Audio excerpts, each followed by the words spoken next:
আজ মহান 21শে ফেব্রুয়ারি। সমস্ত ভাষা সৈনিকের প্রতি শ্রদ্ধা এবং ভালোবাসা রইল। আপনারা যুগ যুগ ধরে বাংলাদেশ জাতির বীরত্বের প্রতীক হয়ে থাকবেন। ঠিক এই দিনে ইনকলাব মঞ্চের বর্তমান মুখপাত্র প্রিয় জাবের একটি কথা বলল। পৃথিবীর বিভিন্ন দেশে বিভিন্ন সময়ে ভাষার জন্য আন্দোলন হয়েছে।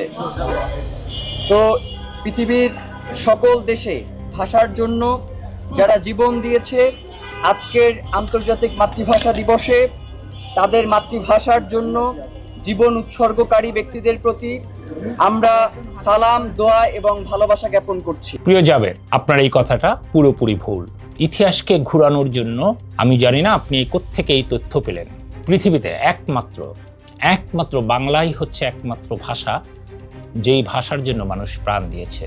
পৃথিবীর কোনো দিন কোথাও কোনো কারণেই ভাষার জন্য পৃথিবীতে আর কোনো জাতি প্রাণ দেয়নি। আশা করি নিজেকে শুধরে নেবেন। এখানে দুটো প্রশ্ন, ইনকলাব এবং আজাদি।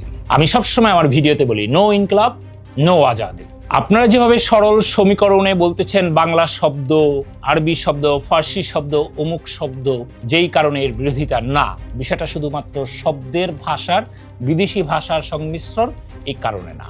এই দুটো শব্দকে আপনারা বাংলা ভাষায় নিয়ে আসছেন আপনাদের পিছনে থাকা ৭১-এর পরাজিত শক্তিকে। যেহেতু আমরা বলি স্বাধীনতা দিবস, সেটাকে আপনারা পরিবর্তন করার চেষ্টা, একটা অপপ্রচেষ্টার জন্যই আপনারা আজাদি শব্দকে ব্যবহার করেন। স্লোগান, এটা ৭১-এর পরাজিতদেরকে ভুলে যাওয়ার জন্য, ৭১-কে ভুলে যাওয়ার জন্য এই আজাদি শব্দ ব্যবহার হয়, আজাদি স্লোগানকে ব্যবহার করা হয়। যেই কারণে নো আজাদি, অলওয়েজ স্বাধীনতা। এখানে ভাষার কোনো ব্যাপার নাই। দ্বিতীয় যে প্রশ্ন, ইনকলাব হচ্ছে আপনি দেখতে একটা ইসলামিক শব্দ বা অমুক শব্দ, বিষয়টা একদম এটা না। এটা একটা বাম স্লোগান। আমি এর আগেও একবার ব্যাখ্যা দিয়ে প্রমাণ সহ আপনাদেরকে দেখিয়ে দিয়েছি, আপনারা সেই ভিডিওটা হয়তো দেখবেন। কিন্তু এখানে আমি বলে দেই, আবারও বলে দিই, ইনকলাব এমনই একটা স্লোগান যেই স্লোগানটা একটা বাম স্লোগান। এবং এই স্লোগানের ভিতর থেকে আমাদের যে বাংলাদেশ জিন্দাবাদ, বাংলাদেশের স্বকীয়তাকে বের করে নিয়ে আসা, সেই যে আত্মিক একটা বিষয় যে স্লোগানের বিষয় থাকে, এখানেও সেই পরাজিত শক্তি নিজেদেরকে সেই জায়গা থেকে সরায় নিয়ে আসা। কেন আপনার ইনকলাব জিন্দাবাদ বলতে হবে? এতদিন পরে স্বাধীনতার ৫০-৬০ বছর কাছাকাছি চলে আসতেছে আমাদের স্বাধীনতা, তখন আমাদেরকে ইনকলাব করে নতুন এক পাওয়ারফুল একটা কিছু তৈরি করার চেষ্টা হয়। এগুলো হীন প্রচেষ্টা, এগুলো ভাষার শুধু বিষয় না, এটা হীন প্রচেষ্টা। ৭১-এর পরাজিত শক্তিরা এই জিনিসটা করার চেষ্টা করবে। একটা জিনিস আমাদেরকে মনে রাখতে হবে, সেটা হচ্ছে ৭১ আমাদের জাতীয়তা পরিচয় দিয়েছে, আমাদের বাংলাদেশি জাতীয়তাবাদের পরিচয় দিয়েছে।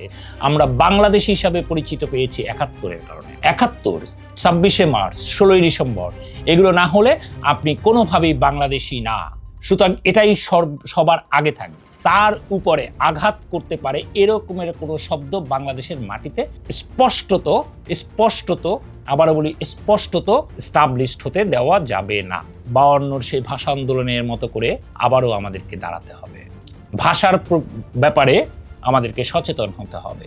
বিপ্লবের বিভিন্ন ধরনের শব্দ আছে, আপনারা অনেক ধরনের শব্দ ব্যবহার করতে পারেন, কিন্তু নো আজাদি, স্বাধীনতার সাথে কোনো কম্প্রোমাইজ নাই। আপনি যে প্রশ্ন তুললেন, বাবাকে আব্বা ডাকা, বাবা ডাকা, আব্বা, বাবা, ড্যাড, ডেডি, এই বিভিন্ন শব্দেই আপনি আপনার বাবাকে ডাকতে পারেন, কিন্তু আপনার আব্বাকে আপনি টাব্বা ডাকতে পারেন না। ঠিক এই রকমের বিষয় টাব্বা হয়ে গেল। তো আশা করি সবাই সচেতন থাকবেন। আমরা সমস্ত বাংলাদেশিরা এক হয়ে বলবো নো আজাদি, নো ইনকলাব, বাংলাদেশ জিন্দাবাদ।